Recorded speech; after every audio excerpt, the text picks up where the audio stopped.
యమా ఏమంటివి మానవ జాతి నీచమా? ఎంత మాట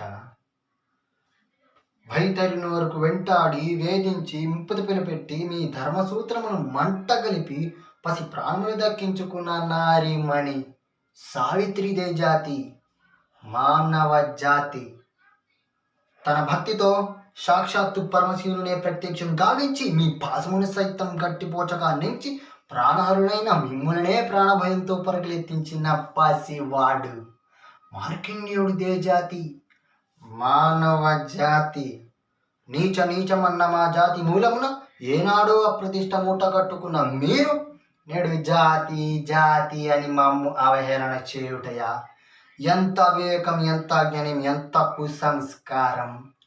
నేటి నుంచి దేవుడధికుడు నరుడు అదుముడు అన్నకించ భావాన్ని కూకటి వేల సతాయితం పగలించి వేసేదా? ముక్కలు పొందే ముక్కోటి దేవతలు, దిక్కులు నేలే అష్టదిక్పాలకులు, మడుగుడిచ్చే పంచభూతుల సైతం జహోన్నరుడా అని సింహాసనాన్ని అధిష్ఠించదా? స్వర్ణమణిమయ రత్న కచదాంకుతమైన ఈ సభా మందిరమున అకుంఠిత దేవదక్ష పరివార సమూహ మధ్యమున భూతల పరిలక్షణ ధర్మనైన ఈ రౌరమున సర్వదా సతదా సహస్రత పాప పగిలమైన కుల మత జాతి కూపములను సమూలముగా శాశ్వతముగా ప్రక్షణ గావించి వేసేదా? Any doubts?